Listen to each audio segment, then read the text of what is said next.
Hello everyone, welcome to my channel CCK with पूजा।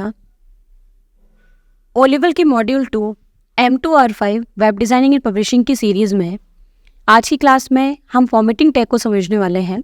इससे पिछली class में आपने कुछ फॉर्मेटिंग टैग के बारे में समझा था, जैसे bold, italic, underline, subscript, superscript, और हमने इन टैग को वेब पेज पर किस तरीके से अप्लाई करते हैं और इन टैग का क्या काम होता है ये जाना था। तो चलिए स्टार्ट करते हैं आज की क्लास। तो फॉर्मेटिंग टैग में आज हम strong, big, small, mark, delete और इंसर्ट ये टैग के बारे में बात करने वाले हैं कि इन टैग को फॉर्मेटिंग टैग में हम किस तरीके से इस्तेमाल करते हैं और इनका क्या काम होता है। अब सबसे पहले हम बात करते हैं स्ट्रॉन्ग टैग की।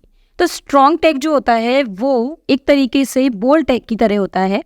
अगर आप स्ट्रॉन्ग टैग कहीं पर इस्तेमाल कर रहे हैं तो उसका जो फॉर्मेट होगा, जो वर्क होगा, वो आपको काफ़ी सारा जो होगा वो बोल्ड की तरह दिखाई देगा। जैसे मैंने यहाँ पर एक टेक्स्ट ऐड किया और इस टेक्स्ट पर मैं चाहती हूँ कि मुझे स्ट्रॉन्ग टैग ये दिखाए कि इसका काम क्या है। तो मैंने इसको सेव किया।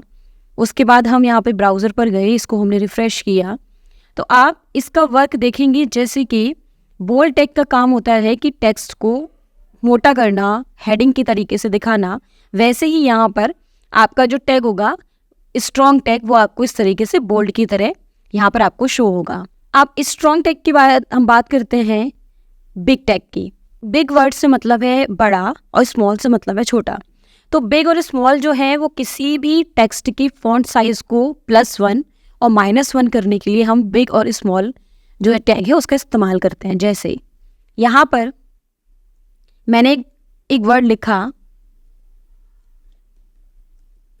और इस वर्ड को मैंने पैराग्राफ के थ्रू क्लोज किया।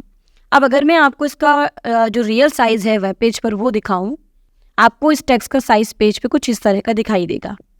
अब अगर हम यहाँ पर बिग टैग इस्तेमाल करते हैं तो यहाँ पर हम पैराग्राफ के बाद में एक बिग टैग यूज़ कर रहे हैं, सेव कर रहे हैं, और उसके बाद दोबारा हम वेब पेज पे आके उसके बाद यहाँ पर अपने वेब पेज पर आकर रिफ़्रेश करते हैं तो आपको एक पॉइंट जो है वो ये साइज़ बड़ा दिखाई देगा।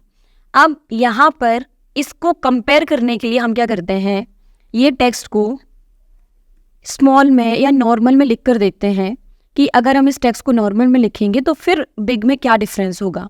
हो सकता है कि अभी आप यहाँ पर इसको ऐसे लिखो तो आपको समझ में ना आए कि यहाँ पे हुआ क्या है, तो एक हम इसको एक्चुअल साइज़ पे अलग लिख लेते हैं एक जगह, और एक हमने बिग में लिख रखा है। अब यहाँ पर रिफ्रेश करेंगे, हम देखिए ये डिफ़ॉल्ट साइज़ में है, इसके सामने मैंने बिग का टैग नहीं लगाया। ऊपर वाले टेक्स्ट में मैंने बिग का टैग लगाया था तो यहाँ पे +1 एक साइज़ हमको ये बढ़ाकर दिखा रहा है। अब अगर हम यहाँ पर इसी टैग के साथ में स्मॉल टैग यूज़ कर लेते हैं तो यहाँ पर मैं ये वाले टैग के शुरुआत पे इस पर मैं स्मॉल लगा के देख लेती हूँ कि यहाँ पर स्मॉल क्या काम कर रहा है। सेव किया इसको हमने, उसके बाद हम ब्राउज़र पर यहाँ पर उसके बाद ब्राउज़र की फाइल पर गए, उसके बाद हमने इसको रिफ़्रेश किया। देखिए ये उससे भी ज़्यादा छोटा हो गया क्योंकि पहले वाले पे बिग का टैग लगा हुआ है और लास्ट वाले पे स्मॉल का लगा हुआ है। तो जो डिफ़ॉल्ट आपको यहाँ पे टेक्स्ट दिख रहा होगा उस टेक्स्ट के हिसाब से बिग अगर हम लगाते हैं तो हमें +1 में साइज़ वो ज़्यादा दिखा रहा है और -1 में हमें उससे छोटा दिखा रहा है। तो बेसिकली बिग और स्मॉल का काम जो होता है वो हम जो टेक्स्ट दे रहे हैं उसके साइज़ में +1 में इंक्रीमेंट और -1 में डिक्रीमेंट करने के लिए हम बिग और स्मॉल टैग का इस्तेमाल करते हैं। अब इसके बाद यहाँ पर एक टैग है मार्क। मार्क टैग का काम ये होता है कि अगर आप आपने कोई पैराग्राफ लिखा हुआ है वेब पेज पर या कोई वर्ड्स लिखे हैं, आप उसमें से कोई एक स्पेशल वर्ड्स को हाईलाइट करना चाहते हो, उसके लिए हम मार्क टैग का यूज़ करते हैं। जैसे तो यहाँ पर मैं एक लाइन टाइप कर लेती हूँ,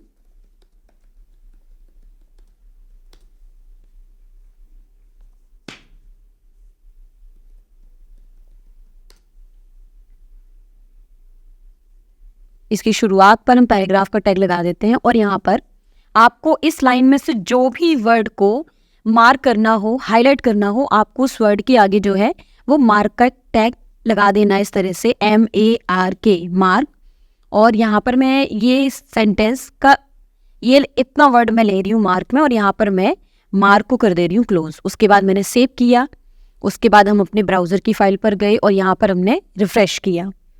अब रिफ़्रेश करते ही आप देखेंगे कि O level web designing and publishing जो मैंने एक सेंटेंस लिखा था, इसमें वेब डिज़ाइनिंग जो है वो वर्ड मुझे येलो कलर से इस तरह से हाईलाइट होता हुआ दिख रहा है, जैसे हम हाईलाइट करते हैं।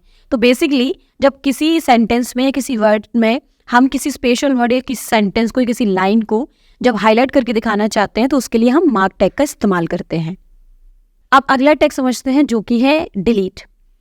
अब डिलीट के साथ में दो टैग काम करते हैं, इंसर्ट एंड डिलीट के। अब इंसर्ट का मतलब है कोई भी चीज़ इंसर्ट कराना और डिलीट का मतलब है कोई भी चीज़ डिलीट करना। जैसे अगर मैंने यहाँ पर कोई वर्ड लिखा हुआ है, जैसे मैं यहाँ पर एक वर्ड इसके बीच में मैं टाइप कर दे रही हूँ। अब यहाँ पर मान लीजिए कोई वर्ड है जिसकी स्पेलिंग गलत हो गई, जैसे ये नॉलेज की स्पेलिंग मैंने गलत टाइप कर रखी है। मैं चाहती हूँ मैं इसको कट करके दिखाऊँ, डिलीट करके, कि ये वर्ड गलत है। तो उसके लिए क्या करेंगे, इस वर्ड की शुरुआत पर हम यहाँ पे डिलीट का टैग DEL लगा देंगे और इसके एंडिंग पे जितना वर्ड हमें लेना हो उसके एंडिंग पे हम यहाँ पे डिलीट का टैग क्लोज कर देंगे। अब इसको सेव करते हैं और ब्राउज़र पर आकर इसको हम करते हैं रिफ्रेश, और फिर आपको रिजल्ट मिलेगा देखने के लिए। यहाँ पर नॉलेज वर्ड पर इस तरह से एक लाइन कट के आ रही है। इसका मतलब ये है कि ये वर्ड हमने डिलीट किया हुआ है। डिलीट क्यों किया हुआ है, क्योंकि इस वर्ड की स्पेलिंग जो है वो गलत है। अब आप इसकी जगह पे कोई नया वर्ड लिखना चाहते हैं, जैसे नॉलेज वर्ड की करेक्ट स्पेलिंग के साथ इसको हम इसके बराबर में लिखना चाहते हैं, तो उसके लिए हम वहीं पर जाएंगे। तो यहाँ पे डिलीट टैग के बाद हम यहाँ पर एक नया टैग टाइप करेंगे, इंसर्ट INS। आपको शॉर्ट में बस इतना ही लिखना है। उसके बाद यहाँ पर आप जो भी नया वर्ड उसकी जगह पे टाइप करने वाले हैं वो यहाँ पर आप टाइप करके और इंसर्ट टैग क्लोज कर देंगे और सेव कर देंगे।